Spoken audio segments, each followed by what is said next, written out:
Hola, ¿cómo están? Esto es Archivos y Pantallas en Radio La Tosca.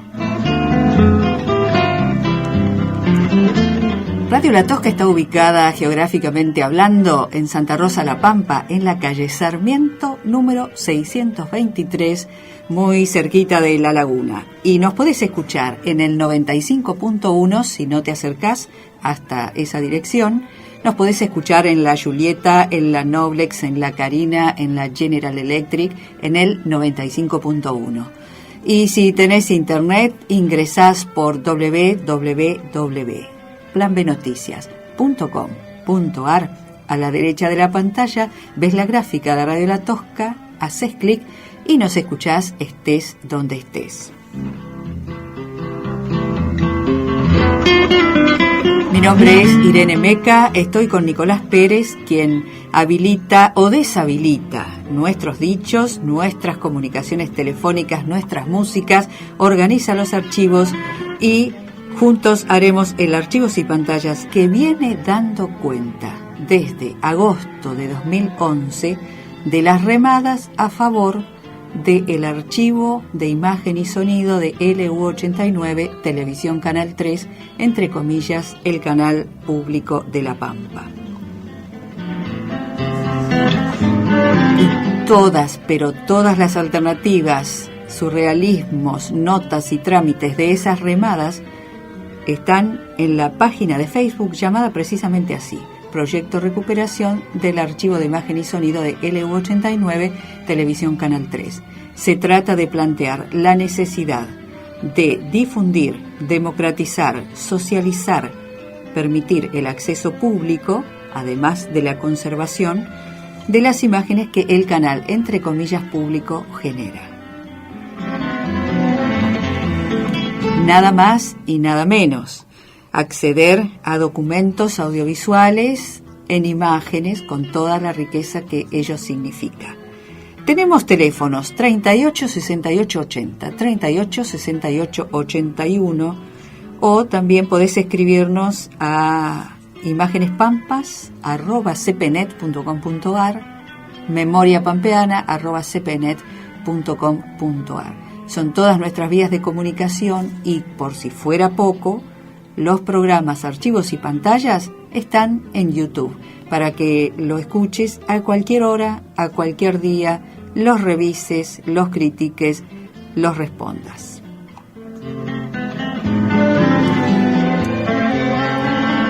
Estás escuchando de cortina musical a quienes nos acompañan, que son los maestros de la epopeya del riego, pero como los archivos miran a futuro, entran en diálogo los chicos de la Orquesta Infantil y Juvenil de Toay, dirigidos por Darío Gijena.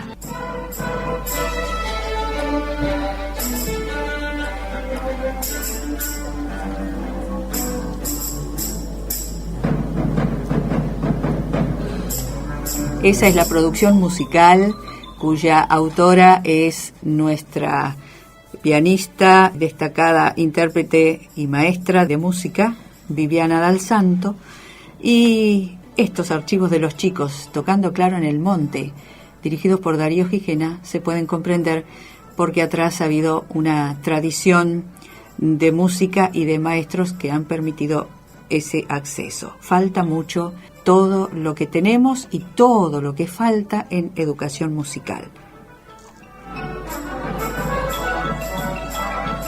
La dedicatoria del Archivos y Pantallas 131 para Pablo, el joven salteño de El Galpón que vive hace unos cuantos años en Santa Rosa y canta precioso.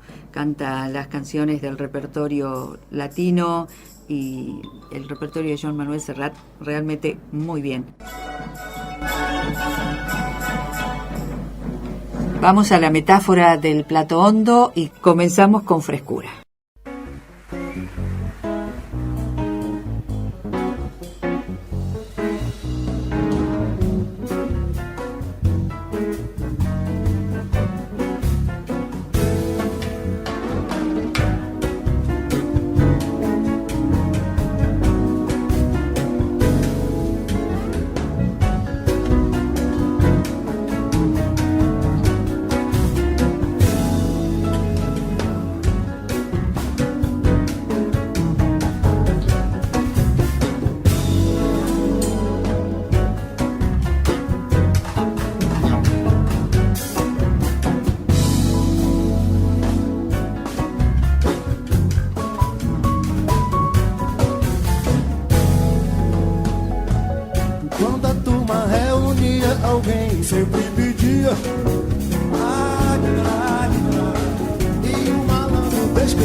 dava um frio na barriga e quebra muita briga.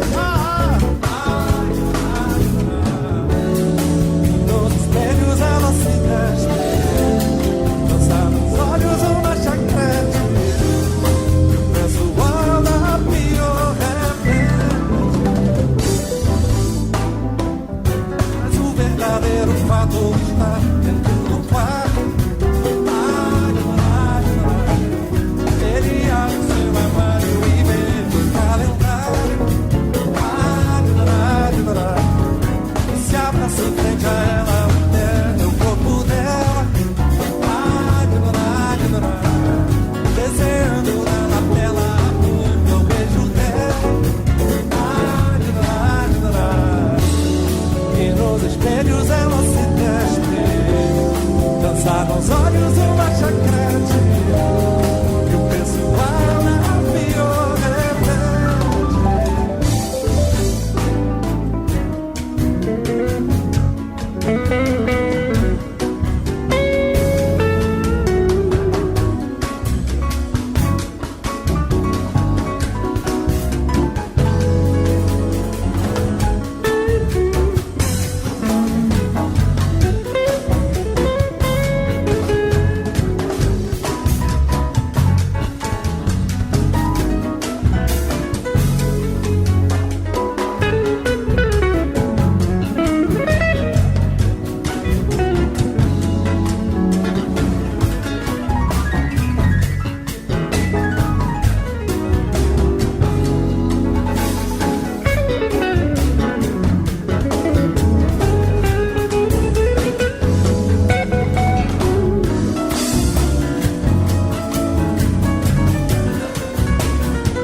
Archivos y pantallas, ciclo 2017 por Radio La Tosca, sexta temporada, los sábados de 4 de la tarde hasta las 6. Y ahora viene nuestra pregunta que iremos tratando de responder, porque este Archivos y Pantallas 131 es particular. ¿Y por qué es particular?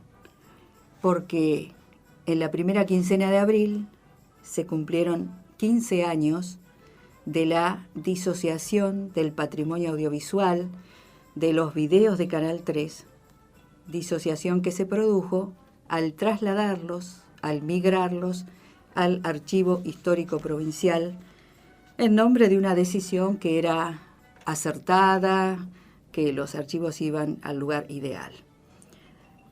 Nuestra página de Facebook, Proyecto Recuperación del Archivo de Imagen y Sonido de LU89 Televisión Canal 3, va dando cuenta, trámite por trámite, nota por nota, reclamo por reclamo, de el desacierto de haber enviado los videos de Canal 3 al Archivo Histórico Provincial. No desacierto porque lo digamos nosotros, desacierto desde el punto de vista archivístico, desde el punto de vista comunicacional, desde el punto de vista institucional.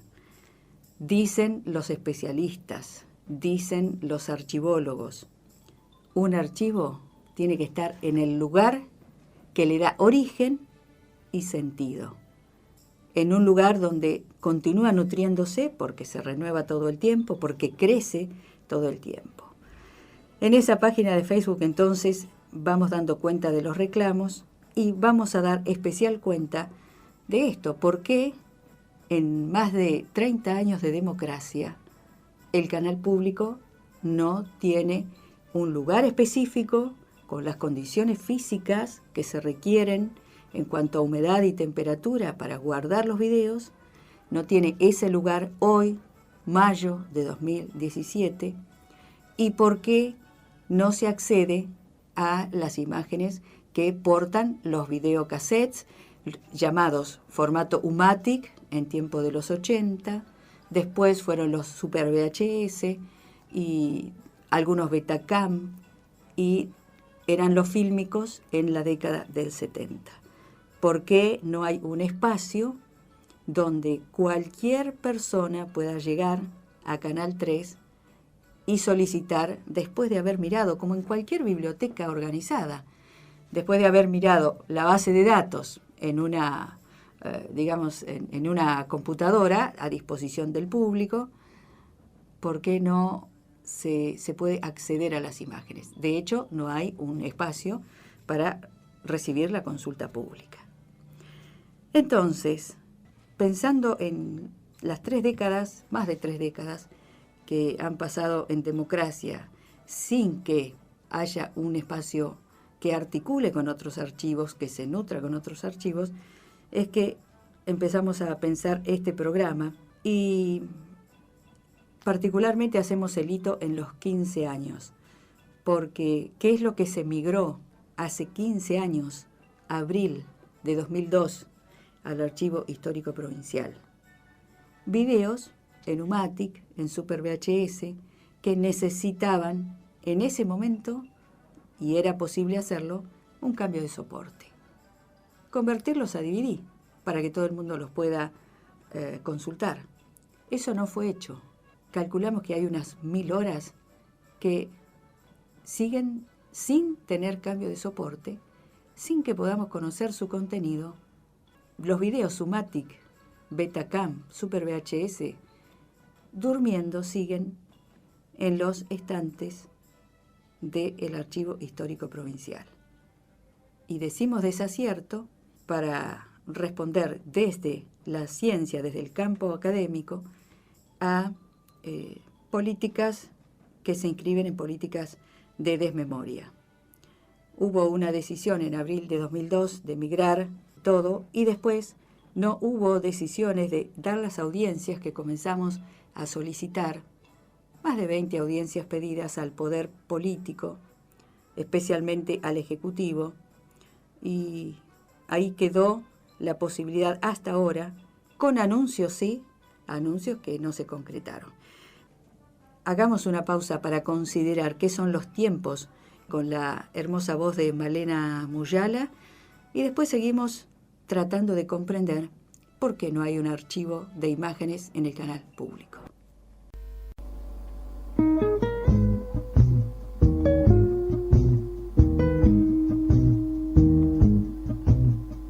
Vamos por un camino añejo somos, almas que lleva el tiempo sombras, cargando su pasado siembra, de los que no han estado pasará, pasará.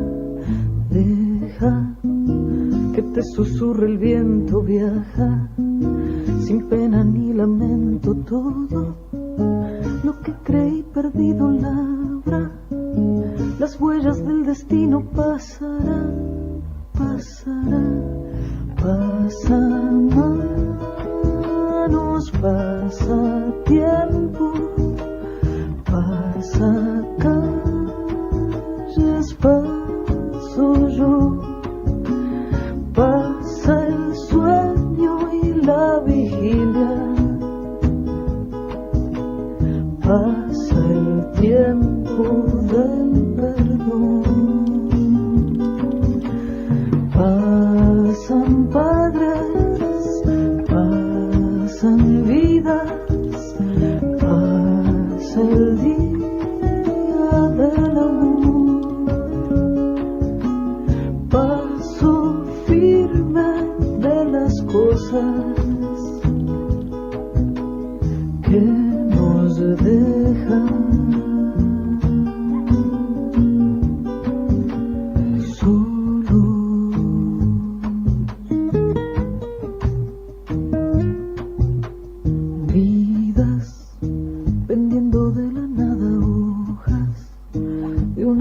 Cortada nada será lo que has vivido todo, para entrar al olvido pasará, pasará. Cuando insista la memoria clama por la misericordia, dioses que se venden al peso reptan en un mercado inmenso pasará, pasará. Pasa manos, pasa tiempo, pasa calles, paso yo, sin saber lo que nos pasa. Pasa el tren de la ocasión. Pasan padres, pasan vidas, pasa el día del amor, pasa, entra y no te quedes, pasará lo que pasó.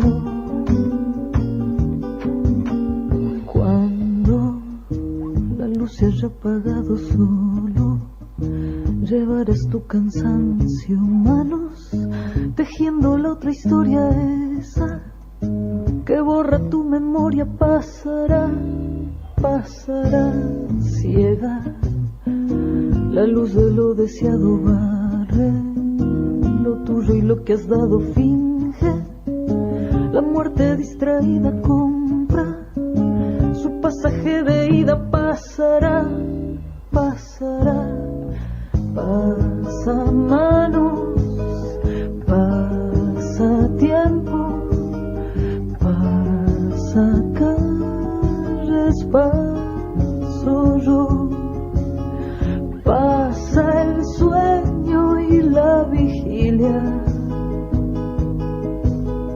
pasa el tiempo del perdón.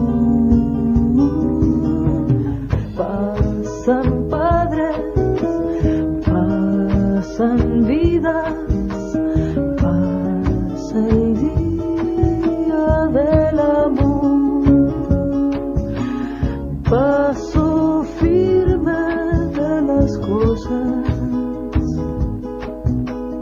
que nos dejan.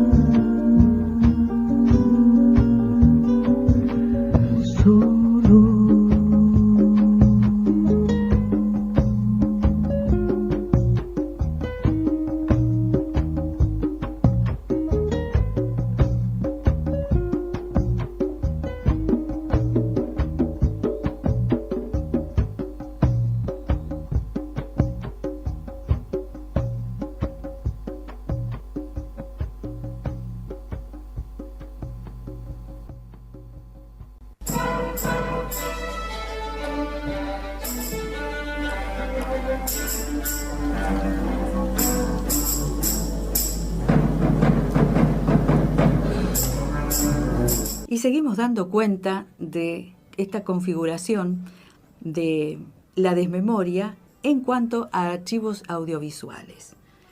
Decimos 15 años desde la migración de los videos al archivo histórico, pero hay una urgencia. La urgencia es saber qué hay en los videos U-Matic, Betacam, Super VHS.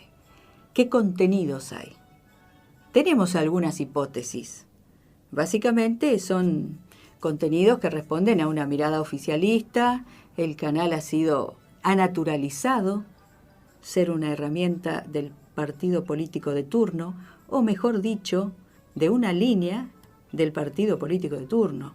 Tampoco es que es homogénea la constitución política del pejotismo. Eso es la urgencia, ver a nivel político, social, cultural, deportivo, qué hay en los videos de los años 80.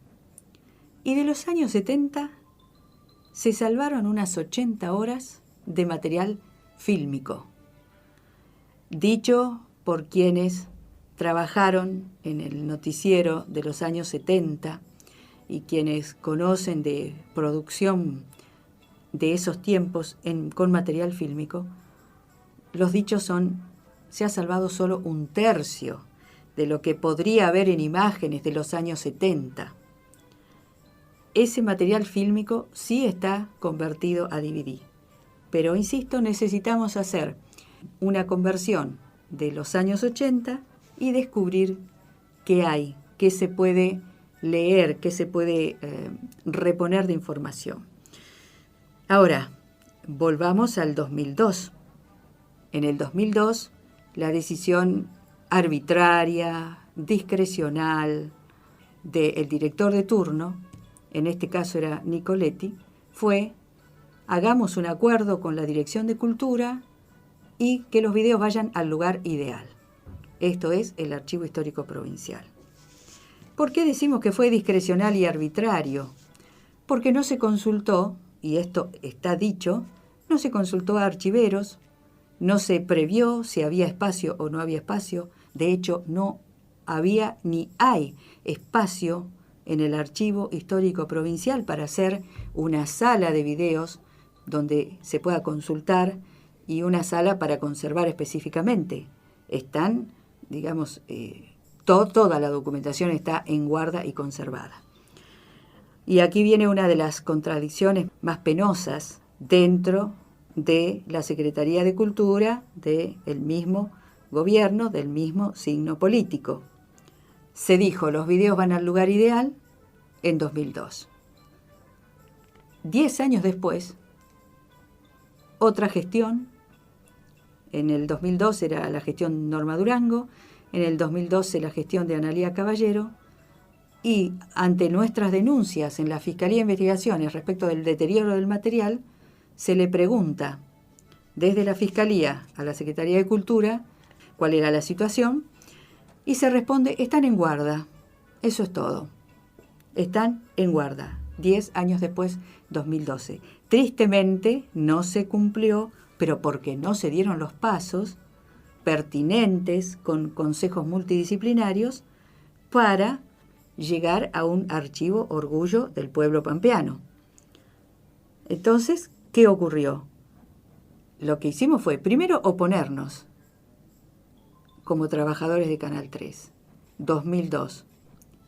Elevar una nota con firmas al subsecretario de Medios y directamente pedir que no se llevara a cabo esa migración. Se llevó a cabo, y por eso digo que los videos hace 15 años están durmiendo en el Archivo Histórico Provincial, porque no respondió a decisiones políticas realizadas en consulta con los tipos que saben, con los profesionales y las profesionales que estudiaron archivología, que estudiaron historia y que entienden del valor de un documento, de lo que dice una imagen. Vaya si lo saben, aquellos integrantes de los movimientos de derechos humanos que reclaman verdad, memoria y justicia, y valoran infinitamente cuando se encuentra una imagen que puede significar algo y que puede significar condena para alguien acusado de delitos de lesa humanidad. No hace falta en este momento abundar en otras consideraciones al respecto. Sí hay que decir que desde los trabajadores iniciamos un proyecto multidisciplinario que fue revisado, entre otros, por Jorge Echenique, por Alicia Francia, por Mónica Molina, gente que viene del campo de la historia y de la comunicación. Fue revisado por gente del Sindicato de Prensa, por gente de ATE, y ese proyecto fue presentado y es el proyecto de recuperación del archivo de Canal 3.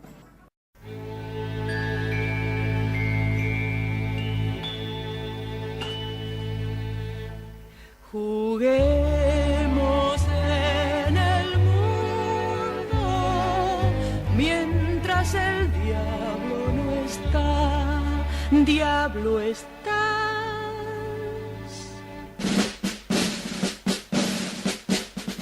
Me estoy poniendo la cartuchera y la casaca militar y con mi música de metralla todos quiero ver bailar. Juguemos en el mundo mientras el diablo no está. Diablo está. Me estoy poniendo los guantes blancos y el levitón ministerial y ya me voy a firmar decretos para que todo siga igual. Juguemos en el mundo mientras el diablo no está. Diablo está. Me estoy poniendo la capelina y un delantal de caridad. Primero invento pobres y enfermos, después regalo el hospital.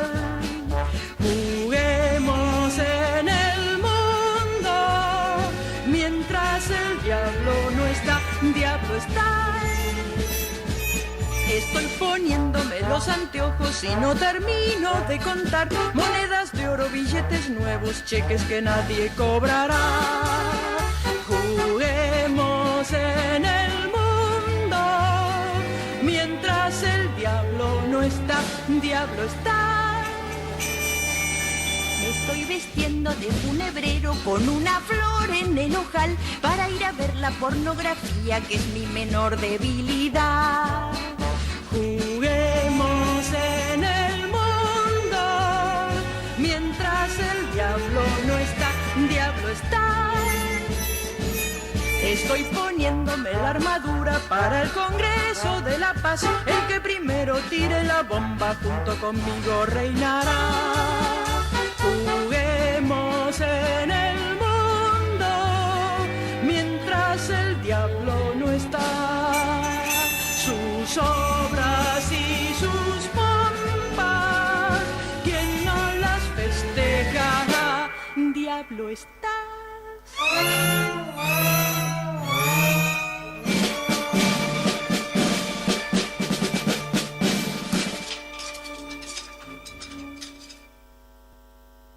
Juguemos en el mundo mientras el diablo no está.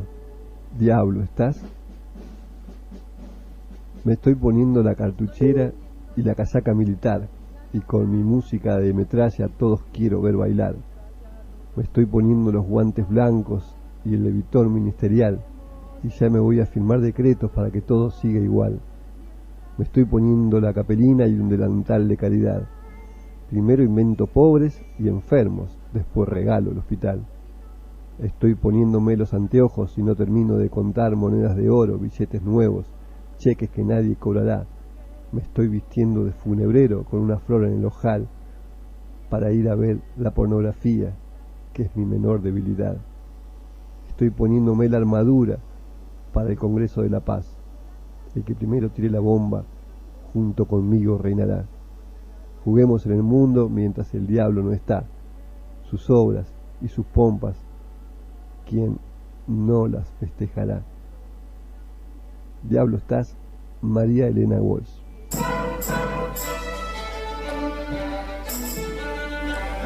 En lo que llamamos Jueves de la Biblioteca Cultural en Radio La Tosca, fuimos invitados por Silvio Tejada. Ahí estaba la voz de Silvio leyendo la letra, tremenda letra de Juguemos en el Mundo. Silvio me invitó y en un momento coincidimos en que de qué modo puede ser un vivero un archivo. Y voy a dar un ejemplo formidable que estuvimos desarrollando en Biblioteca Cultural el primer jueves de mayo. El proyecto que organizamos desde los trabajadores con mirada multidisciplinaria, revisado por distintas disciplinas, se convirtió en un proyecto de ley que fue presentado en noviembre de 2011 en la Cámara de Diputados. ¿Algún interés en tratarlo? ¿Algún interés en tratarlo en comisión? Ni en comisión, mucho menos avanzar en el tratamiento del proyecto de ley que planteaba, en sintonía con la ley de medios, avanzar para tener un archivo audiovisual con llamado a concurso en los cargos, que esté en agenda pública. No es cuestión de que sea un secreto organizar el archivo audiovisual del canal público. No es cuestión que dependa de la buena voluntad de alguien que accede a una imagen, compartirla con otra persona. Y estamos hablando de que se cumpliría la Constitución de La Pampa, la Ley 1606, la Ley 2083 de Patrimonio y las recomendaciones de la Fiscalía de Investigaciones Administrativas al incluir en agenda pública, en agenda institucional, la cuestión del archivo. Insistimos, esto no está, ingresó a la legislatura, a la Cámara de Diputados, no fue tratado nunca.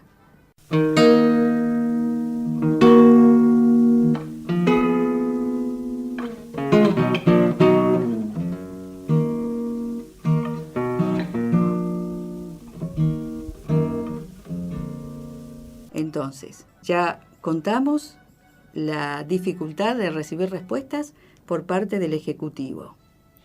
El silencio y el ninguneo a partir del no tratamiento del proyecto de ley en el Legislativo.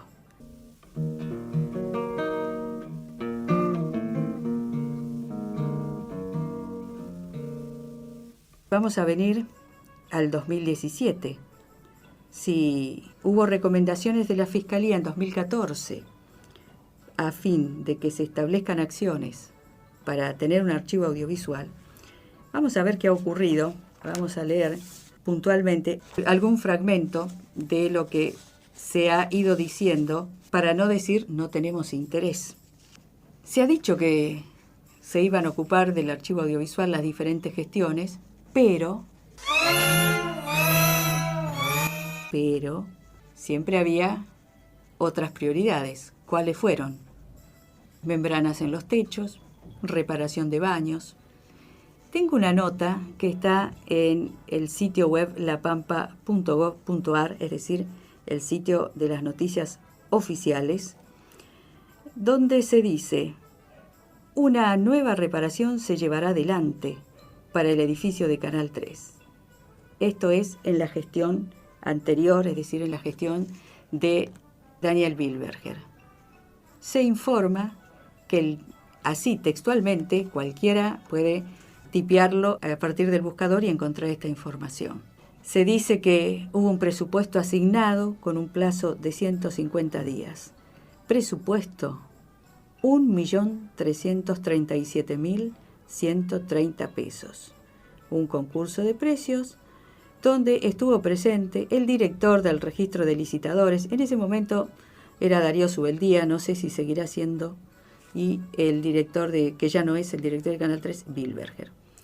Y Bilberger decía que el edificio había cumplido 42 años, es decir, hace más de 2 años de esta información, que había que actualizarlo, que había que preservarlo.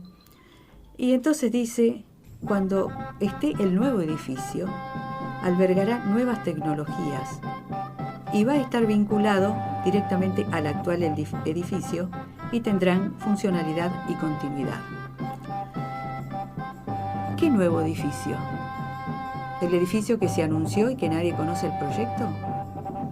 ¿El edificio llamado anexo de Canal 3? ¿A dónde está el proyecto? ¿A quién se consultó? ¿Quiénes lo conocen? Bueno, Pilberger decía, nos preparamos de cara al futuro, cuando esté el nuevo edificio. Continúa la información. Colocarán un tanque de reserva, veredas perimetrales, pero voy a la frase breve que se refiere al archivo. Insisto, página oficial del Gobierno de La Pampa, titulado Reparación Integral del edificio de Canal 3.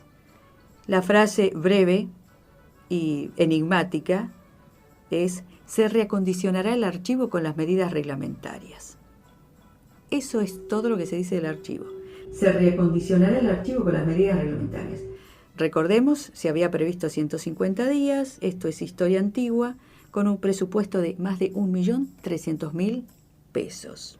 Después se dice que se reparará una oficina que tenía filtraciones, etcétera, etcétera. Y otra información también en la página oficial dice: firmaron el contrato para comenzar las obras en Canal 3. Entonces, lo que hicimos fue preguntar el 26 de febrero a la nueva gestión en Canal 3, pedirle información sobre esto. Y le citamos directamente, le decimos: explíquenos qué significa se reacondicionará el archivo con las medidas reglamentarias. Quiero recordar que estamos hablando de dineros públicos, de empleados públicos, de funcionarios públicos y de acciones que supuestamente deberían ser públicas. Y los archivos y la información que contienen son documentos públicos. Le preguntamos en 2016, en febrero de 2016, al nuevo director del canal público: ¿qué quiere decir se reacondicionará el archivo con las medidas reglamentarias? Y le preguntamos quiénes se involucraron, qué áreas y qué profesionales se involucraron en estas reformas, a quiénes consultaron.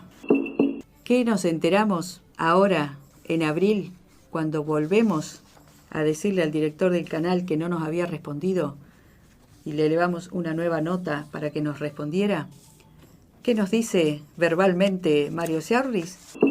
No, ese anuncio ni siquiera entró en la licitación, como punto.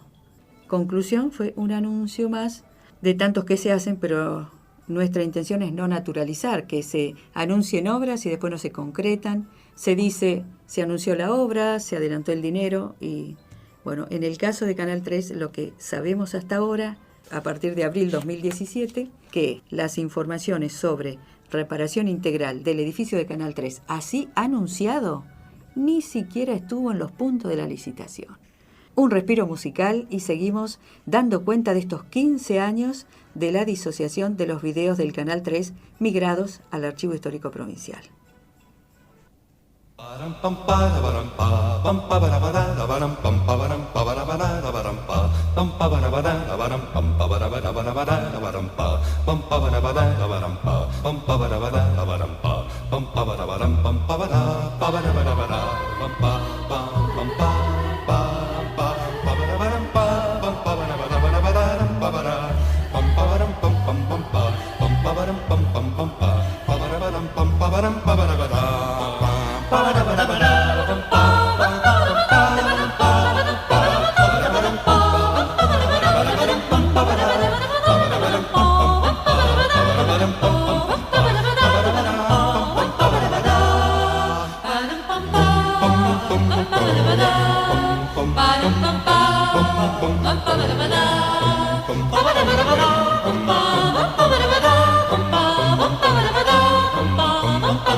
Esta palabra que no procura esbeltez ni fulgor, sino fidelidad. La característica, digamos, del centro, del CDA, le vamos a decir, es que tiene actividades de investigación, de extensión, quiere decir continuo, no solamente a una institución como los SRT, sino toda la comunidad, los universitarios, extrauniversitarios, los que quieren convertir un UMATIC o un Beta o un Super o un VHS o 16. O sea, hay un vínculo, por un lado, muy fuerte con la comunidad y las investigaciones, aparte de procesar todos los materiales cotidianamente, que todavía quedan muchísimos. Necesitas gente que lo sepa hacer. Hay áreas que son más delicadas desde el punto de vista de los conocimientos que se requieren, por la especificidad, que es el transfer fílmico, por un lado, y la documentación, o sea, analizar los documentos y ingresarlos en la base de datos. Entonces, todo eso es complejo. Todas las actividades que hemos desarrollado para tener todo en un servidor, que se acceda a la base de datos y a los registros audiovisuales desde la computadora para consulta, hay calidad web, que le llamamos una calidad de fácil acceso para visionar. Todo eso se hace simultáneamente con investigación histórica, investigación en fotografía. Archivos y pantallas en Radio La Tosca, los sábados a las 4 de la tarde.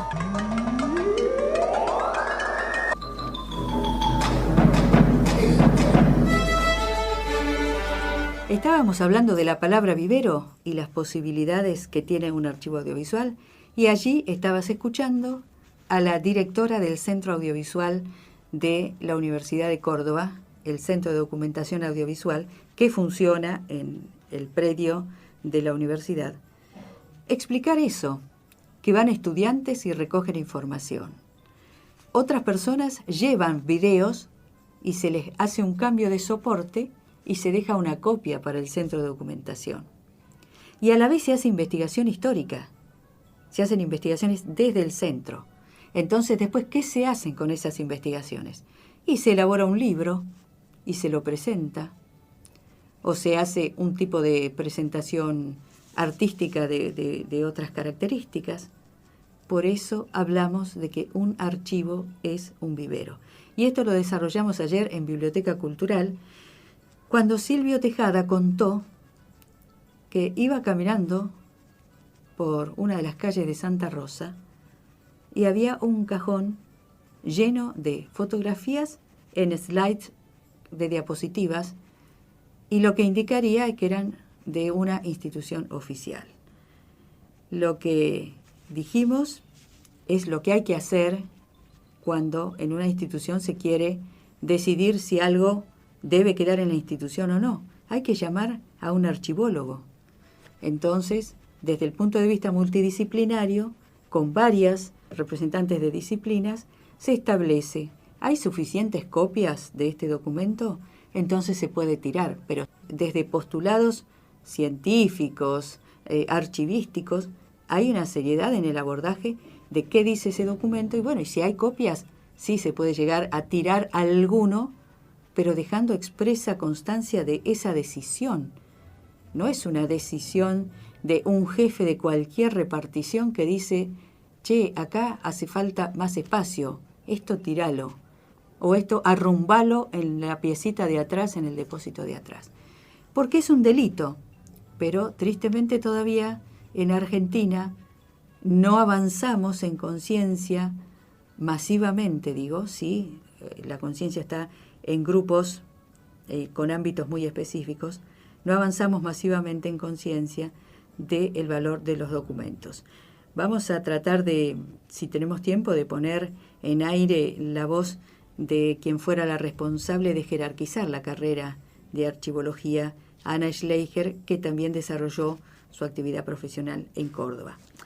Pero ahora continuemos con este raconto que estamos haciendo respecto de el vivero y las posibilidades que nos perdemos como pampeanos. Dijimos entonces que el anuncio de reparación integral ni siquiera en la palabra archivo había estado en el pliego de licitación. Eso por un lado. Por el otro, el actual director, al recibir una segunda carta donde le pedimos que por favor responda por escrito para que queden registros y documentos de estas omisiones, de estas debilidades y de estos incumplimientos de deberes de funcionario público, que respondiera por escrito. Y mientras conversábamos acerca de todo lo que se puede expandir el archivo audiovisual, contó que recibió 2 llamadas ofreciendo 2 colecciones para integrar el archivo de Canal 3. Una de ellas fue de familiares de Eugenio Cosi, que realizaba actividades docentes y actividades periodísticas en el canal. En un momento dado hemos pasado algunos audios con la voz de Eugenio Cosi como responsable del informativo.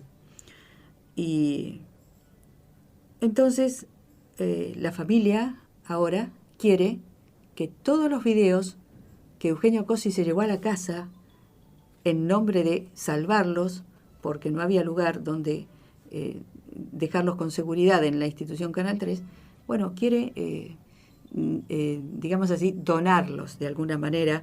No sé cuál será la palabra con precisión desde el punto de vista jurídico.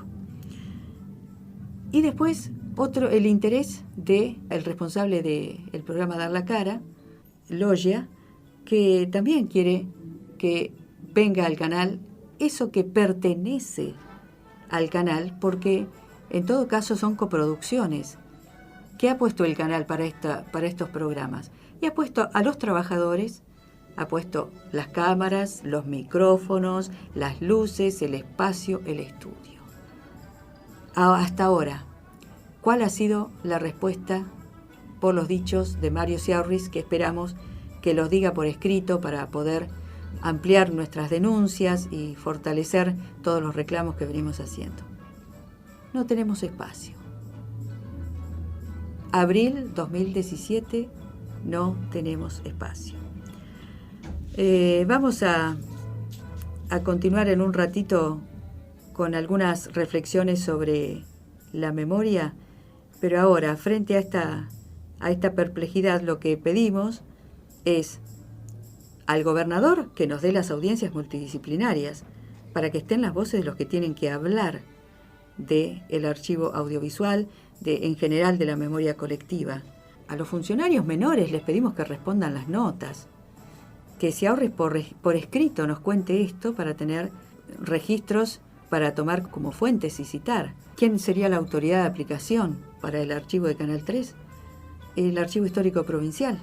Bueno, le hemos entregado notas en 2015, 2016, en este caso al nuevo director, José Ignacio Roca, a Nacho Roca, que ha dicho que es importante la apertura de archivos. Sin embargo, no respondió las notas de principios del 2016. El área archivo audiovisual sigue sin estar en agenda pública. Entonces, actualizada la información a abril 2017. Sigue sin presupuesto. Sigue sin estar visibilizado en agenda pública. Esto tiene que estar en todos los medios, tiene que ser tomado, porque es una institución que lleva bastante presupuesto, tiene un presupuesto interesante y debería por lo menos democratizar las imágenes que se producen. En estas paradojas estamos. Si tenemos tiempo vamos a leer algunas reflexiones de Washington Uranga respecto de situaciones absurdas, incomprensibles o por lo menos paradójicas. ¿Seguís pensando que en la literatura de los últimos años hay un vislumbre de un futuro posible? Yo considero que lo de ahora es lo post. O sea, lo post de algo importante que ya sucedió, que estamos viviendo en una era post, ¿no? Y eso implica que esa posterioridad que define al presente haga que el pasado esté constantemente operando, ¿no? El recuerdo del pasado, la nostalgia del pasado, cuando había futuro, porque en el pasado había futuro. Claro. En el presente no hay futuro. O sea, uno imagina ahora el futuro como un presente perpetuo. Entonces, esa nostalgia del pasado, cuando había futuro, cuando había utopías, cuando había algo que se podía esperar, sigue operando de algún modo, sobre todo en gente de mi generación, quizá gente más joven que no conoció ese estado de pasión, digamos, por el futuro, no tiene nostalgia, pero a mí me parece que el presente es aburrido en relación con el pasado, que estaba lleno de proyectos, planes, ¿no? con una especie de utopía revolucionaria, o por lo menos de cambio. Ahora es como que el cambio desapareció, la idea de cambio desapareció y entonces queda todo ahí, ¿no? En un presente que no va a evolucionar, que va a estar ahí, siempre presente, ¿no? Esa es la idea que yo tengo de esta temporalidad. Y al mismo tiempo todo por lo menos da la sensación de estar cambiando constantemente, ¿no? Sí, pero la tecnología es lo que cambia constantemente, ¿no? No sé si el espíritu de la gente cambia constantemente.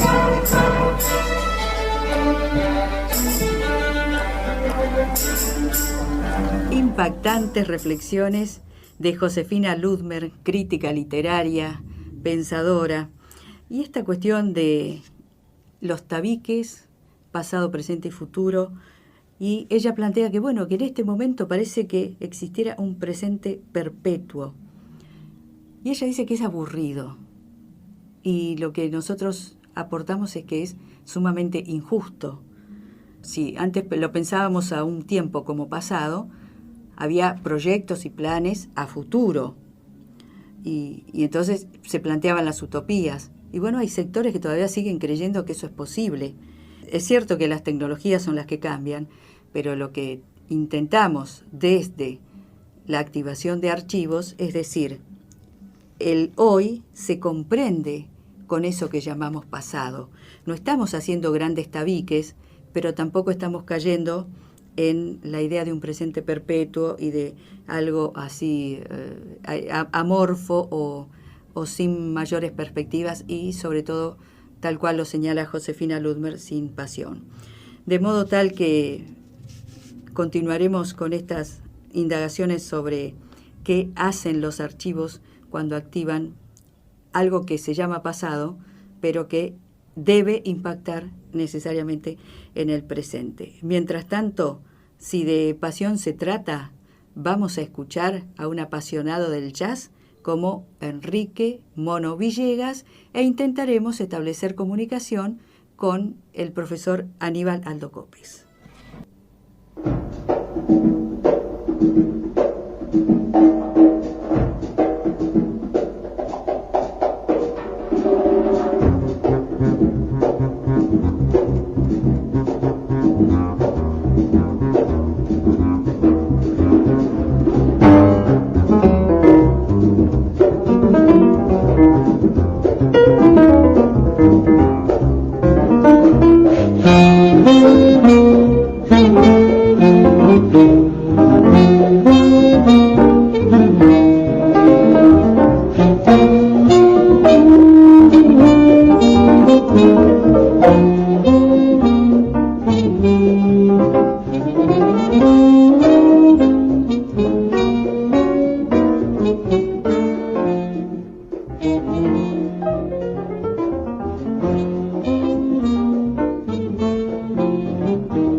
RLT Radio La Tosca 95.1.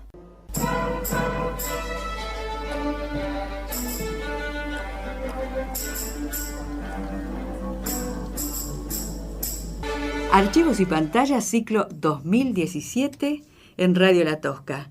El Archivos y Pantallas número 131 y una cuestión de estos tiempos y las vinculaciones entre pasado, presente y futuro, los tabiques o esta sensación de presente continuo que da lugar a lamentables situaciones que parecen desquiciadas. No lo decimos nosotros, lo dice alguien como Washington Uranga, hablando de las perplejidades. Tenemos un archivo de Luis Zamora que lo vamos a incluir en algún momento, porque a partir de esta información de estos días del 2x1, el fallo de la Corte Suprema de Justicia que beneficiaría a responsables de delitos de lesa humanidad, Luis Zamora habla claramente de lo que significan las contradicciones y la ausencia de línea conductora entre los dichos de una persona, los actos de esa persona y los pensamientos. ¿Qué dice Luis Zamora de esta cuestión de que hoy decimos somos estatistas y mañana somos privatistas, entonces hoy somos conciliadores y mañana no? A ver qué dice la voz de Luis Zamora, abogado hace 40 años que acompaña a las madres de Plaza de Mayo.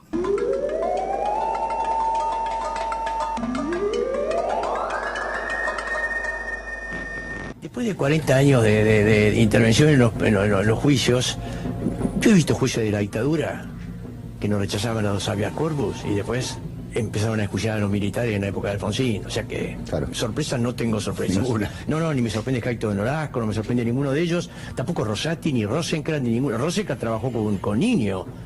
Niño era asesor de Alfonsín, digamos, un intelectual con Malamud Gotti, que orientaron la política de derechos humanos de Alfonsín. Bueno, Rosenkrantz ya trabajaba muy joven, trabajaba con... O sea, y bueno, y ahora tiene todo. Pero decir, miren, el alegato de ESMA, que estamos desde hace años, este es el tercer tramo, tercero, cuarto, depende de cómo se compute, de ESMA, alegamos, y en un momento un militar, Acosta, dijo... Pero ¿cómo fallos de la Corte que declaran que no hay cosa juzgada, que el indulto ahora es constitucional, pero había habido una Corte, la Corte menemista que dijo que era constitucional, y la Corte actual que dice, ¿cómo cree? Bueno, efectivamente, la degradación institucional de la Argentina, la podredumbre institucional de la Argentina es profunda. La degradación institucional. Usted tiene un fiscal, como Estracera, que era fiscal, que nos cerraba los habeas corpus en la época de la dictadura, decía no está detenido, así que rechazaba, pedía a los jueces que rechazaran los habeas corpus, y después fue el fiscal del nunca más, etcétera. O sea que los saltos en eso hemos visto de todo. Y efectivamente hubo una Corte que, basada en argumentos jurídicos, dijo que los indultos eran constitucionales, que se adecuaban al derecho penal internacional. Bueno, y después ellos mismos empezaron a cambiar con distintos fallos. Con el caso Priebke, con el caso Sossenberger, o sea, iban cambiando. Bueno, esto de hoy no es pero el problema de fondo es la institucionalidad degradada de la Argentina. Así como un dirigente político salta de un lado para el otro, usted tiene a Carrió que dice, Macri es un corrupto, es un delincuente. Y de golpe, ¡pum!, alianza con Macri y con el corrupto y con el delincuente. ¿Y para qué? Le dicen a Carrió, y Carrió dice para defender a la República, con el corrupto y el delincuente. Bueno, usted tiene a Carrió que dice, Macri es un corrupto, es un delincuente. Y de golpe, ¡pum!, alianza con Macri y con el corrupto y con el delincuente. ¿Y para qué? Le dicen a Carrió, y Carrió dice para defender a la República, con el corrupto y el delincuente. Bueno, entonces, ¿cómo Jaito de Nolasco le va a sorprender que cambie un fallo? Pero sí hemos visto presidentes, de todo hemos visto, que cambian todo.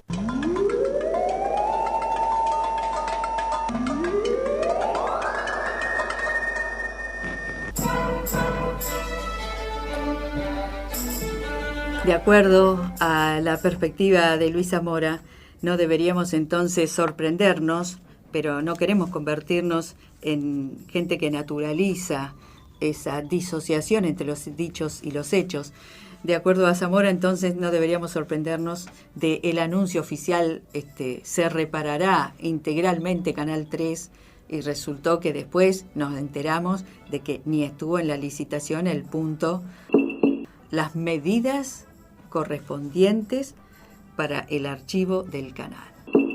Pasemos ahora a estas perplejidades de las que da cuenta un texto formidable de Washington Uranga a partir de esta combinatoria de falta de conocimiento porque no hay acceso a los archivos, falta de información o desinformación o información que busca avanzar en términos de desmemoria. No podemos dejar de recordar que no debería ser novedoso este fallo que ha provocado tantos repudios, porque ya Macri se había referido a los derechos humanos como un curro, ya se había intentado lavar el sentido de el Día de la Memoria, corriéndolo, podía caer un lunes, un martes, un miércoles, y eso se revirtió.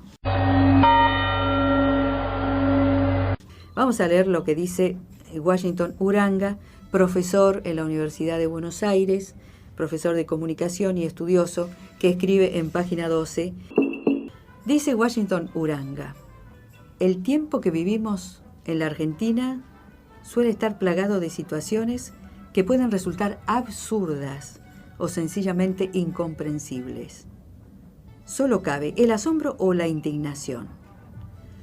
Pero en búsqueda de un esclarecimiento, así sea ante lo inexplicable, quizás valga la pena formular algunas preguntas a quienes tienen responsabilidades o están en condiciones de dar. La jerarquía de la Iglesia Católica anunció esta semana que inicia un itinerario de reflexión, entre comillas, itinerario de reflexión sobre los hechos ocurridos durante la dictadura militar. Y dice Uranga, más allá de las evaluaciones que cada uno y cada una pueda hacer frente a esa decisión, cabe presentar ciertos interrogantes. Es muy probable que los obispos no quieran responderlos, y están en su derecho de no hacerlo. Aún así, las preguntas por sí mismas quizás ayuden a ordenar la reflexión. Y pasa a ser una cantidad de preguntas muy interesantes. Pregunta Uranga: ¿por qué la jerarquía católica decide iniciar un itinerario de reflexión sobre los hechos ocurridos durante la dictadura militar, apenas 41 años después del golpe criminal del que algunos obispos fueron cómplices? Otra pregunta: ¿por qué no habría que pensar que lo anterior guarda alguna relación con la nueva política de derechos humanos instaurada por el macrismo y con decisiones como la adoptada esta semana por la Corte Suprema en favor de genocidas condenados? ¿Por qué, para iniciar estos diálogos y estas reflexiones, el episcopado cita ahora a personas claramente enfrentadas con la política de derechos humanos edificada por los gobiernos anteriores? ¿Por qué hay obispos que en nombre de la reconciliación visitan en las cárceles a condenados por delitos de lesa humanidad? ¿Por qué, existiendo tantas organizaciones defensoras de los derechos humanos, la Conferencia Episcopal no las convocó, ni ahora, ni antes, a dialogar sobre sus experiencias, sus sufrimientos, sus perspectivas, sus luchas? ¿Por qué durante años la jerarquía católica se negó, a pesar de las demandas realizadas, a solidarizarse con el pueblo con el pedido de memoria, verdad y justicia? ¿Por qué los obispos guardaron silencio encubridor durante la dictadura y en los años posteriores sus reflexiones han sido, sobre todo, autojustificativas de las propias conductas personales e institucionales? ¿Por qué la Iglesia Católica en Argentina, de modo institucional, no ha tenido un compromiso firme en favor del esclarecimiento de los hechos del terrorismo de Estado, colaborando con la memoria en favor de la verdad y la justicia? ¿Por qué apenas ahora se harán públicos los archivos de la Iglesia sobre los años de la dictadura? Hace pocas horas, uno de los responsables de la Conferencia Episcopal, Monseñor Lozano, ha dicho que han ordenado los archivos y que conforme se vaya pidiendo desde la justicia información, será dada. Eso no significa acceso democrático. Yo entiendo que hay gente que todavía puede tener información, por eso les alentamos a acercarse a los organismos pertinentes o poder compartir esa información. Sabemos de algunos que quieren hacerlo y entonces estamos tratando de alentarlo. En este camino, desde noviembre del 2012, nos comprometimos a ordenar los archivos que tenemos en la Conferencia Episcopal. De ese trabajo que nos ha llevado mucho tiempo, hemos también logrado ordenar los que están en el Vaticano, en la Nunciatura. Quiero ser preciso en esto, no hemos desclasificado los archivos, sino que los hemos organizado para poder brindar información a aquellos que lo solicitan. De la justicia han pedido información en un par de oportunidades y lo hemos buscado, lo que tuvimos lo compartimos. Nos pidieron en 2 o 3 oportunidades revisar libros de bautismo, nos dieron nombres de personas, de niños en aquel tiempo, que suponían que podían haber sido bautizados en alguna parroquia, lo hemos buscado, los datos que encontramos los hemos aportado a la justicia. Continúo con las preguntas de Washington Uranga. ¿Por qué ahora la Conferencia Episcopal reunida en asamblea y habiendo incluido en su agenda la reflexión sobre las consecuencias de la dictadura militar, guarda silencio y no se pronuncia contra la decisión de la Suprema Corte de Justicia habilitando el 2x1 para los genocidas? Y se pregunta, avanzando en la historia, Washington Uranga, ¿por qué, siendo que Jesucristo fue preso, torturado y finalmente asesinado por su prédica, los obispos carecen de una actitud pastoral solidaria con las mujeres y los hombres que padecieron los mismos sufrimientos que el Salvador? ¿Por qué gran parte de los obispos prefiere sentarse cómodamente en las mesas del poder y cuando lo hacen, no son ellos voceros de los padecimientos de los más pobres?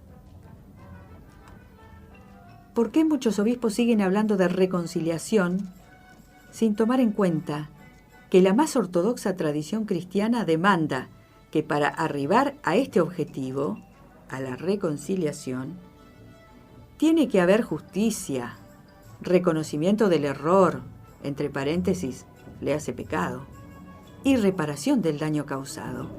¿Por qué la jerarquía católica elude asumir las responsabilidades institucionales y apenas admite que algunos católicos, entre comillas, pudieron estar involucrados en hechos condenables?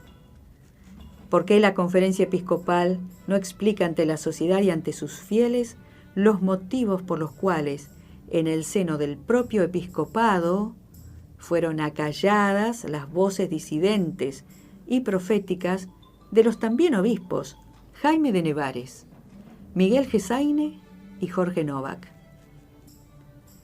¿Por qué la jerarquía de la Iglesia tardó tanto en reconocer el asesinato del obispo Enrique Angelelli por parte de los militares? ¿Por qué en un momento en que el Vaticano insiste en fabricar, entre comillas, santos, aún no es santo ni Angelelli, ni el obispo Carlos Ponce de León, ni el sacerdote Carlos Mujica, ni las religiosas francesas y otros laicos cristianos mártires de la dictadura? ¿Por qué los obispos, salvo muy honrosas excepciones, guardan silencio cómplice frente a las violaciones que son consecuencia de la aplicación de un plan económico de exterminio de derechos? Finalmente, ¿por qué los obispos no explican de manera concreta y traducen en su propia vida lo que significa la opción evangélica por los pobres? Finaliza la nota Washington Uranga. No son todas, pueden ser estas y muchas otras las preguntas. Agregue, saque, modifique. Y si tiene las respuestas, ni siquiera espere la de los obispos. Es muy probable que nunca lleguen.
Archivos y pantallas en Radio La Tosca, los sábados a las 4 de la tarde.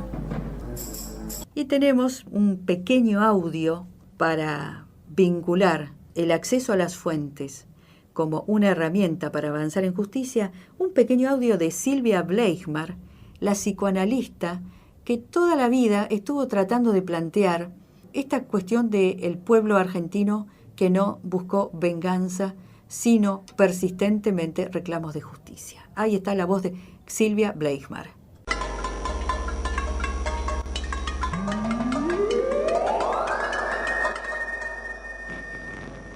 A mí también me ha emocionado es que no hay un solo caso de justicia por mano propia. Exacto.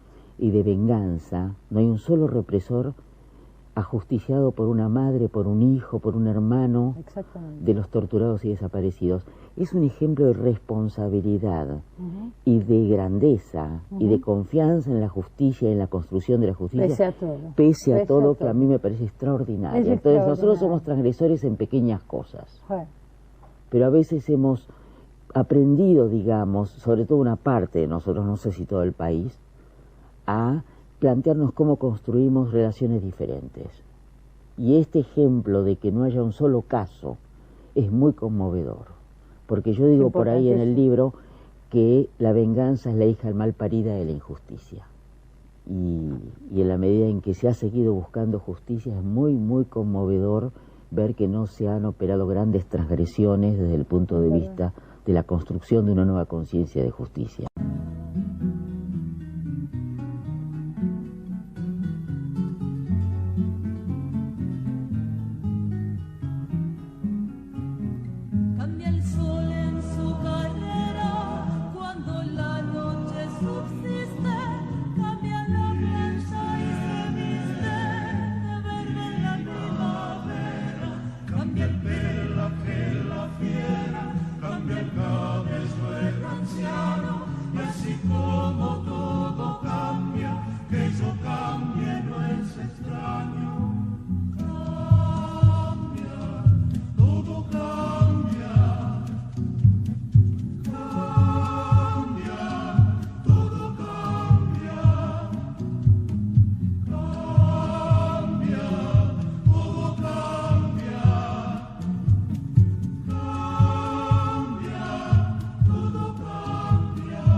Archivos y pantallas en Radio La Tosca, los sábados a las 4 de la tarde. ¿Cuál no sería su sorpresa al llegar a Buenos Aires y comprobar que sus habitantes se sentían el ombligo del mundo? Pronto descubrió que la tan mentada arrogancia de los argentinos tenía sus altibajos. En efecto, a veces se sentían los mejores de América Latina, pero a veces también se sentían los mejores del mundo. Le llamó la atención su orgullo por tener el río más ancho, la calle más larga. Alguno hasta se jactó de que los enanos argentinos eran los más altos. O la difundida creencia de que Dios es argentino y que cuando el señor anunció Buenos Aires será la reina del plata, un coro de porteños se lamentó. ¿Cómo de plata? ¡Qué macana! Salimos segundos. De todas maneras, Mastro Piro se sintió atrapado por la música de Buenos Aires. Respecto del tango, lo ignoraba todo. Jamás había compuesto uno, a diferencia de su prolífica producción en otros géneros musicales que igualmente ignoraba. Y el que lo inició en su amor por el tango fue el famoso malevo y cantor de los arrabales, Celedonio Nicanor Compañucci. Sus creaciones combinan con maestría la íntima pasión con el sentimiento social. Recordemos a Compañucci y su famoso tango Me engañaste una vez más. Escuchemos.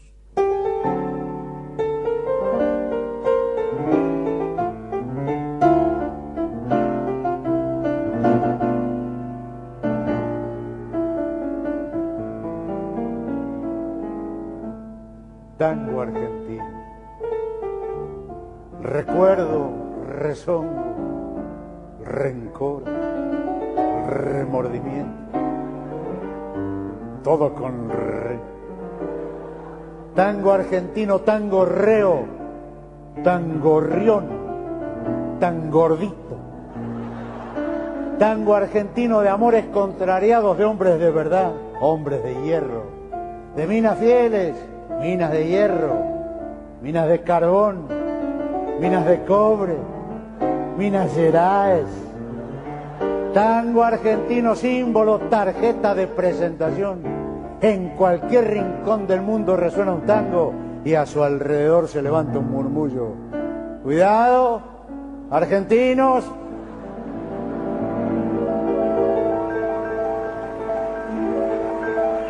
Tango argentino, canción dolida del hombre abandonado.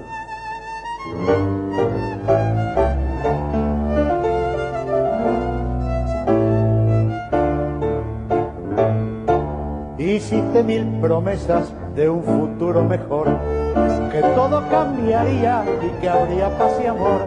Hiciste grandes planes que tu amor me darías, que seríamos felices, que esta vez cumplirías. Y hoy me digo acongojado, ¿para qué?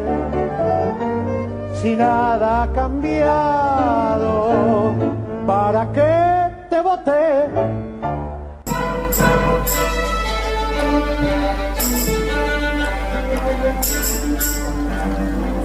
Quisimos incluir una cuota de humor, no tan humorística, con respecto a lo que se hablan las perplejidades de todo lo que no fue dicho en la campaña electoral y todo lo que se está haciendo, que es una sorpresa para algunos sectores, para otros no, los que saben leer los archivos con perspectiva histórica. Con respecto a este 2x1 y el repudio generalizado que ha suscitado este fallo de la Corte, vamos a escuchar a la voz de un constitucionalista, Daniel Sapsay, especialista, y si algo se puede decir de Sapsay es que no es precisamente un adherente al kirchnerismo. Sin embargo, esto es lo que dice Daniel Sapsay.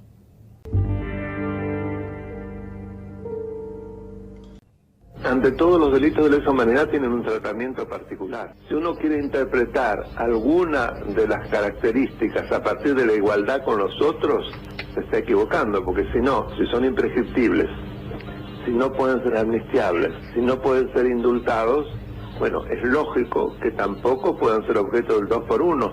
porque precisamente lo que se quiere es que la pena se cumpla efectivamente y que no haya situaciones que permitan que se acorte. Si no, a mi modo de ver, es una interpretación errada. Una mayoría simple y sumamente justa, porque es 3-2. Caetano Nolasco y los otros dos ministros de la Corte siempre habían votado en el mismo sentido en este tema. Yo quisiera saber por qué pegó un vuelco. Para mí es un enorme misterio cuando un miembro de la Corte cambia su modo de pensar en un determinado tema, explica y funda por qué lo hace. Acá no hay ningún tipo de interpretación. Cuesta pensar por qué siempre nos pasa que los jueces, o por lo menos la mayoría de los jueces, tienden a ir volcando sus opiniones en función de los nuevos tiempos y los nuevos gobiernos.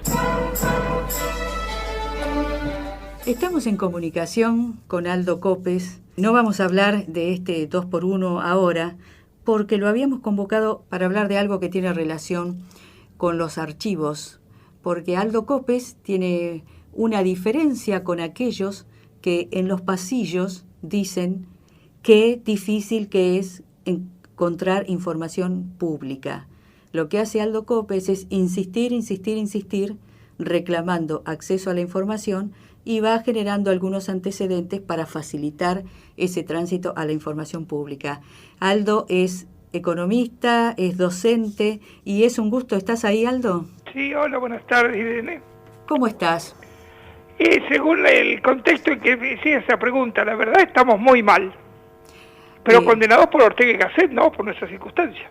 Bueno, siempre ampliás el contexto, pero a mí me llamó poderosamente la atención, y esto es lo que quiero hablar con vos, y que todos nos enteremos, un poco la secuencia de las peripecias que hay que pasar, para lo que un sentido bastante elemental y democrático indicaría que es accesible la información pública. Es más, te voy a citar, hablando de los abismos entre la realidad y la retórica, te voy a citar al exgobernador Oscar Mario Jorge: en la administración pública todo es transparente, nada es oculto.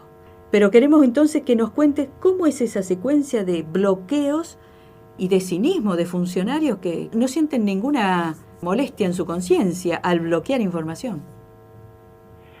Sí, efectivamente, el problema es bastante generalizado, pero dicho, aparece nuestra provincia como una que tiene de menor transferencia en todo el registro de consultoras nacionales, ¿no? Y efectivamente, a nivel la provincia no hace ningún esfuerzo por mejorar su situación de información, sino cuando es instada judicialmente, como ha ocurrido con los últimos casos, cuando tuvo que recurrir uno de los diarios locales a la justicia para que se le accediera información de tipo de problemas en el Ministerio de Denuncias en las comisarías. Hablemos de seguridad, hablemos del IPAB, de los datos del IPAB, hablemos de datos respecto de violencia de género. Exacto. Y hablemos de la pregunta: ¿cuántos empleados públicos, que fue tu pregunta, ¿no? ¿Cuántas personas hay en la planta?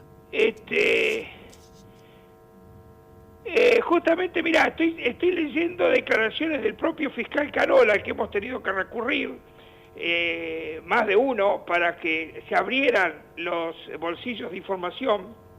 Y el mismo Carola recuerda en un reportaje que se le hace en junio del 2015, justamente, paradójicamente, bajo la gobernación de Jorge, ¿no?, a la que estaba citando, sus declaraciones de transparencia. Ajá, de la Pampa prolija, ajá. Claro, dice Carola, se trata de cambios culturales. Vemos también que el Poder Judicial se ha expedido en el mismo sentido de ampliar la información en 2 ocasiones, lo que implica un desgaste social, porque se debe recurrir a la justicia para pedir información que están obligados a darla. Lo confiesa el propio Carola, estas palabras son de Carola. Responsable de la Fiscalía de Investigaciones Administrativas. Estas recomendaciones, dice, son advertencias, porque una cosa es tener una cultura de dar información restringida, pero cuando las normas son claras, uno puede pensar que se hace a propósito. Pedimos que se reflexione y de seguir restringiéndose la información, a ver si no existe responsabilidad de los funcionarios. Así que la actitud para el propio Carola no deja prácticamente margen, sino de que es justamente no un descuido de no procesarla, sino una intención manifiesta de ocultarla. Bueno. Y es, ya le digo, argumento del fiscal que encarga de investigar administrativamente la provincia. Sí, me interesa eso del desgaste social, porque la verdad que es arduo estar tratando de demostrar esa involuntad política para dar lo que suponemos como elemental, porque sabemos que son documentos públicos. Ahora, es probable que tengamos que revisar nosotros esos postulados porque, digamos, Ana Schleicher ha mencionado, los funcionarios desconocen que pertenecen al pueblo los documentos que generan, que pasan por sus manos. Si no hay acceso a la información, es un amontonamiento de papeles. Claro, hablando específicamente del archivo. El sentido del archivo lo da el acceso, entonces. Cumple el ciclo, digamos. Exactamente, porque se reúne, se conserva y se brinda. No se reúne para tenerlo nada más que bajo 7 llaves.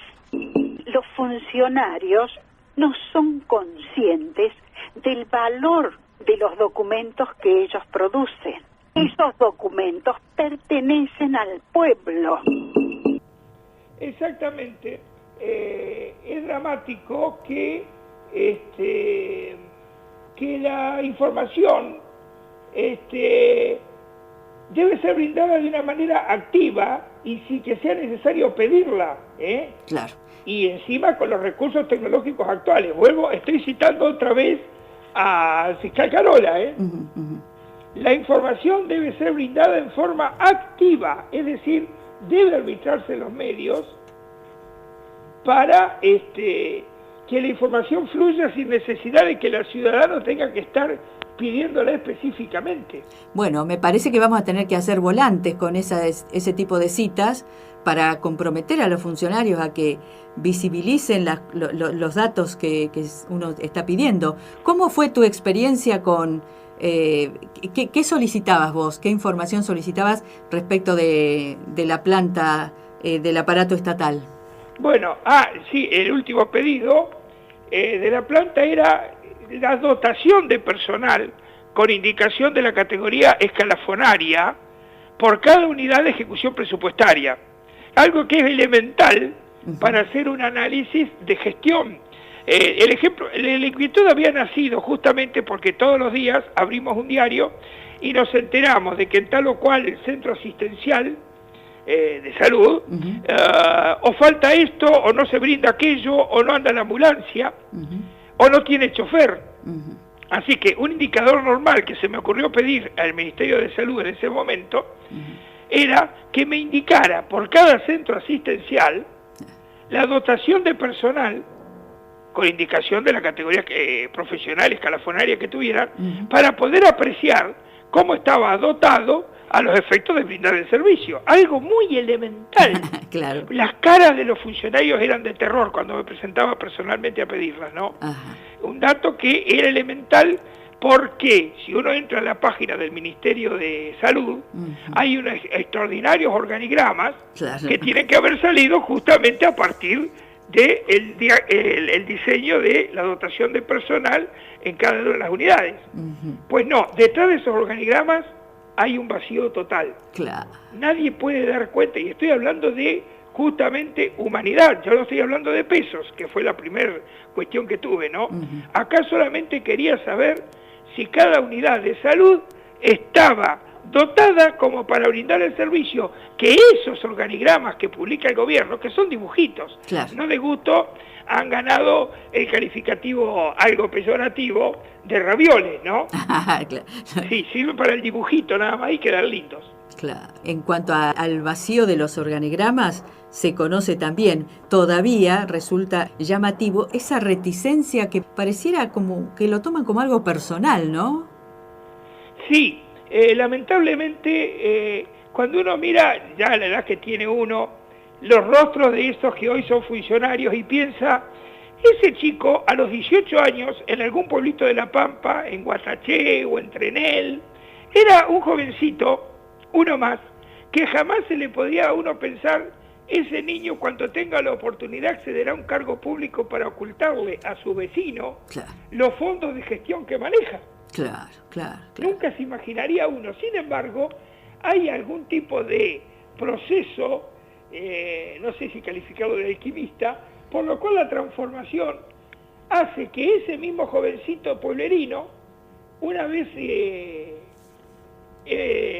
vestido, porque no me gusta la palabra investidura, vestido de diputado, le falta, es más, el caso mío demuestra la falta de interés para tocar los diputados, porque este dato que yo pedí no lo tiene nadie, no es que me lo negaron a mí. Claro.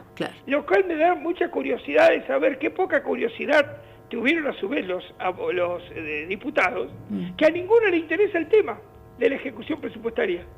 Bueno, hemos pasado un archivo de la crítica literaria Josefina Ludmer, lamentando que como que vivimos en un eterno presente, ¿no? Y como que el pasado es algo que, bueno, que ya fue, que no tiene nada que ver con nosotros, pero también entonces, y los padecimientos de hoy, ¿cómo es posible que hemos tenido experiencias de vecinos y vecinas que han vivido situaciones de inundaciones recurrentes en La Pampa, y resulta que ahora se enteran de que, así textualmente, entre comillas, jamás se debió edificar en ese lugar? Hay que pasar la topadora. Entonces uno dice, son todos derechos vulnerados. ¿Por qué razón el Estado provincial, digamos, no estamos pidiendo demasiado, sino acceder a niveles muy elementales, y vos lo estabas planteando, como la dotación de un centro de salud, por ejemplo. Sí, claro. Sí. O los planos que proyectados para hacer un barrio llamado Almafuerte. Si recordás el terrible problema del cuenco allá por el barrio, no sé si es Santa María de los Pampas o el aeropuerto, el cuenco que se previó que servía para contener las aguas de las lluvias, y que en la práctica no sirvió nunca para nada, o mejor dicho, agravó el problema. Tal vez eso se debe, sí, a que justamente la gestión documental se aleja de la discusión vecinal. Es decir, las falsas estructuras, digo falsas porque los objetivos que tienen no tienen nada que ver con la realidad, las falsas estructuras que armamos en esa entelequia que es provincia, nos hacen creer que porque hay un ministerio de salud, un vecino de Puelén tiene garantizado el servicio. Claro. O porque hay un instituto provincial de la vivienda, se puede quedar tranquilo el vecino de Trilí, el pobre vecino que espera acceder a ese beneficio social. Justamente porque la dimensión humana está completamente lejos de la ficción que trabajamos como funcionarios tecnócratas cuando llegamos a esos cargos, ¿no? Sí. ¿Y no te llama la atención que desde algún sector del periodismo se hable de La Pampa como provincia prolija? ¿En qué consiste la prolijidad? Sí, no sé cómo se les escapa o si transcriben las palabras de algún funcionario, porque como acaba de recordarse en ese reportaje, bien que se le recuerda al fiscal de investigación administrativa que ya hace más de 4 años que venimos liderando el oscurantismo en términos de información. Es decir, hablar de prolijidad en términos de lo que no se conoce también es un absurdo. Es una expresión encontrada, ¿no? Así que se puede ser prolijo en términos ocultos. No se habla por ignorancia. En esto es buena imagen de lo que es el uso estéril de la palabra. Quiero recordarte una de las primeras declaraciones que hizo Macri como presidente electo, al día siguiente, a los 2 días de haber sido elegido en la segunda vuelta.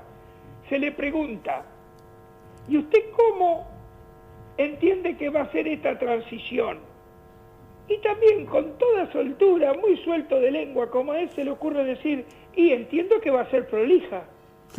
Ni sabía lo que iba a tomar. Claro. La prueba está todos los llantos de que vengo a hablar de la herencia recibida que tuvimos después, y ya podía garantizar que iba a ser prolijo lo que no conocía. Claro. Bueno, sí, por la verdad que son, parecieran, estuvimos leyendo un texto de Uranga, parecieran situaciones inexplicables, aunque sabemos que sí se pueden explicar. Sí. Ahora, no quiero perder esto, así como los, y vamos a ver, tenemos 4 minutitos nada más de programa, te contestaron en algún momento, aunque decís que muchos funcionarios no conocían estos datos o no les ha interesado conocerlos, pero el ministro Franco te contestó, digamos, a los reclamos de información diciendo que hay datos sensibles, que son secretos de la OTAN. Lo peor fue eso, y lo peor, si fueran datos sensibles todavía podríamos estar discutiendo a qué se refería. Pero como buen contador, el ministro, que ojo, pongo esas palabras ahora yo en la boca de el gobernador, porque el responsable de esta respuesta no es Franco. El que tiene que desmentirlo en todo caso, si no la hace suya, es el gobernador. Claro. El Poder Ejecutivo es una sola persona. El señor Franco, el contador Franco, es un simple ayudante de él que tiene un rango de ministro. Claro. Y lo terrible fue que Franco empleó la expresión: son datos contables sensibles. Es decir, la designación de personal de la administración son actos públicos, se publica en el boletín, se identifica la persona, el número de documento, el año de nacimiento, pero una vez que pasan a ser ejecución presupuestaria, pasan a ser secretos. Increíble. Es espectacular. Es espectacular. Es una respuesta inconcebible, pero además que no haya eco en este calificativo nadie más que el MI, no hay otra, ¿no? Porque no hubo ninguna otra persona, ningún otro integrante de otras ramas del gobierno que se haya escandalizado de ese tipo de respuestas. Bueno, pero queremos acompañarte en esos reclamos porque, insistimos, hay gente que habla de las dificultades en acceder a la información, pero queda en el cotilleo de pasillo. Vos lo denunciás y haces un seguimiento. Te cuento que tenemos que ir a la Fiscalía de Investigaciones Administrativas la semana que viene para informarles que aún después de las recomendaciones al canal de tener un archivo audiovisual, por dichos del actual director, tiene presupuesto 0 para el archivo 2016, presupuesto 0 para el archivo 2017. Entonces le vamos a informar a la Fiscalía si seguimos en el absurdo de generar imágenes y no acceder a ellas, por ejemplo. Es muy lamentable porque esto deja en una posición no incómoda, pero sí muestra la endeblez de esto que llamamos instituciones. Claro. Porque la propia Fiscalía tiene tan limitado el alcance de sus observaciones, más que llegar hasta ahí, que justamente, como te decía, no se trata de descuidos de la administración en no presentar información, sino en actos conscientes de obviarla y de desviar toda posibilidad de acceso a esa información. Por eso el canal inconcebible también de que la propia respuesta del Ejecutivo sea que el Ejecutivo, que es la rama, como su nombre lo indica, me desvíe al Poder Legislativo para que desde allí se elabore un pedido de informe. Sí. Bueno, pero hay que dejar este tipo de registro, de este tipo de paradojas y de absurdos y de surrealismos para poder efectivamente trabajar sobre ellos y plantear los niveles de cinismo y de intereses que no tienen escrúpulos, ¿no? Exactamente, y poner de relieve, exacto, creo que ahora hay que encadenarlo dentro del sistema burgués, ¿no? Que creo que es ineficaz totalmente, hacia los diputados que revean cuál es el contenido y misión de la Fiscalía, que deja, pese a la calidad encomiable de sus resoluciones, deja todo en un vacío, de tal manera que la restitución de la correcta ejecución administrativa es imposible, porque queda todo en una recomendación no escuchada. Quiero recordar especialmente, y para que la audiencia la busque en la página de la propia Fiscalía, porque es uno de los máximos extremos de defensa de derechos humanos que hace el fiscal de investigación administrativa, en una resolución titulada El caso del agente F del Ministerio de Salud.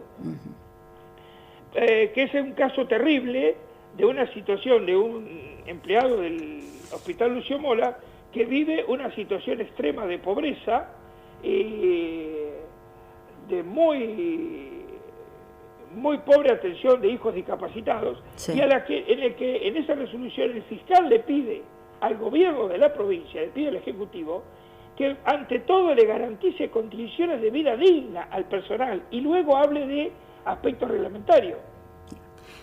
Aldo, tenemos que terminar porque continúa otro programa aquí, pero la semana que viene entonces me comprometo a llamarte con más tiempo para dar algún tipo más de esclarecimiento sobre estas dificultades que, insisto, están vulnerando todos nuestros derechos, y además, para citar a Tilio Borón, si no tenemos acceso a las fuentes, ¿de qué estamos hablando cuando hablamos de un proyecto? Exacto, sí señor. La Aldo. base, como de costumbre, exacto. Si no tenemos firmeza en leer el pasado, ¿qué presente estamos construyendo, no? Es un gusto siempre escuchar tu voz y charlar sobre estas problemáticas, y veremos la semana que viene si tenemos alguna otra respuesta. Bueno, muchas gracias, y eso de escuchar mi voz que sea agradable para nada. No, los conceptos, me refiero al contenido. Me refiero al contenido, Aldo. Un gusto grande, y veremos los secretos de la OTAN si se accede a ellos. Bueno, chao, que estés muy bien.